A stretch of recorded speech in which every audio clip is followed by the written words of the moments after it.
Picture this. You've just finished a long, exhausting day at work, and you walk into two different rooms. The first room, clutter is everywhere. Old bills are scattered across the table, and laundry is draped over the back of every chair. The second room, there's just a simple sofa, the surfaces are spotless, and there isn't a single unnecessary item in sight. How do you feel? Most of us would feel like we can finally breathe in that second room. But why? Why is it that in the exact same amount of space, emptiness feels like power and peace, while abundance feels like pressure? The truth is, minimalism isn't just a home decor trend. It's a biological defense mechanism. Today, DeepShift is going to dive deep into the inner workings of the minimalist brain to understand why some people are addicted to open space and why letting go of your stuff might just be the most effective painkiller for your mind. Many people think of objects as just lifeless things. But to your brain, every object you see is an executable command running in the background. Psychologists call this the need for cognitive closure. Just look at that stack of old magazines on your table. Even if you don't touch them, your brain is automatically registering thoughts like, I should read this, I need to throw this out, or this is taking up too much space.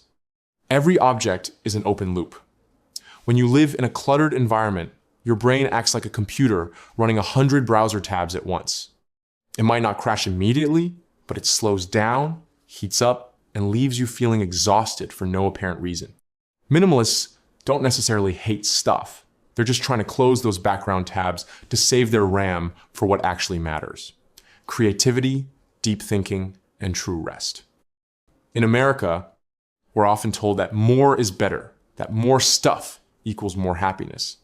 But behavioral psychology shows a completely different trend in people with a high internal locus of control. These individuals believe that happiness comes from their own ability to solve problems, not from a new gadget or a luxury car. Think about it this way. A material-dependent person buys a treadmill and hopes it will make them thin.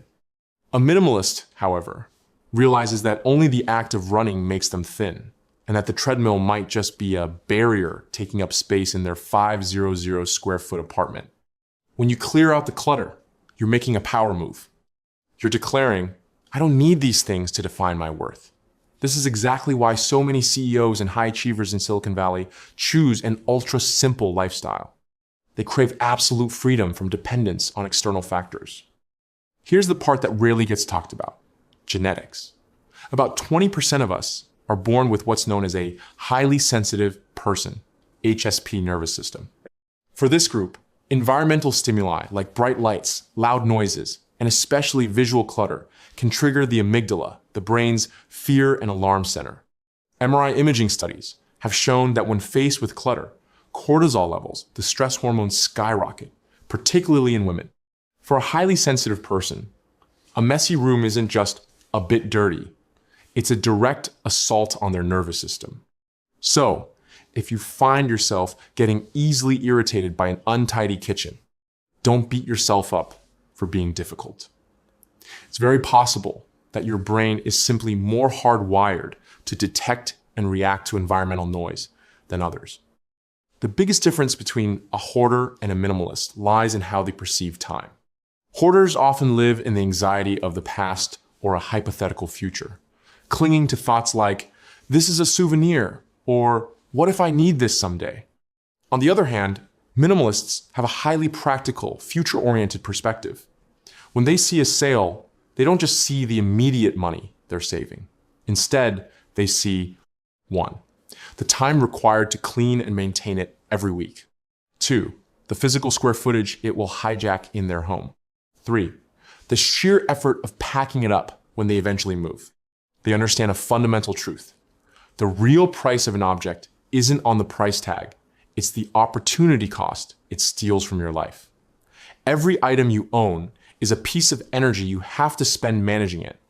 Minimalists choose to take that energy and invest it into experiences instead. Here's a fascinating truth. You never have to dust a memory, and you don't need to rent a storage unit for a newly learned skill. Psychology research on satisficing versus maximizing shows that the joy from buying physical things tends to fade quickly, a phenomenon known as hedonic adaptation. But the happiness from a trip, a great meal with friends, or a life-changing course actually tends to increase in value over time as we retell the stories or look back on them. Minimalists aren't about deprivation or self-denial. They're simply restructuring their life's investment portfolio. Instead of investing in the shell, the stuff they invest in the core, the people and the experiences that truly shape who they are. Minimalism isn't a religion, and there's no test to prove how many items you need to throw away to be certified. The ultimate goal of understanding the psychology behind it isn't to turn your home into a plain white box. It's to ask yourself, are you designing your life, or are you letting your belongings design it for you? If you find genuine happiness surrounded by your collections, that's fantastic. But if you often feel suffocated, exhausted, or unable to focus, try starting with just one small drawer. Not to clean your house, but to liberate your brain. So which group do you fall into? Do you thrive in total order, or do you find comfort in a bit of organized chaos?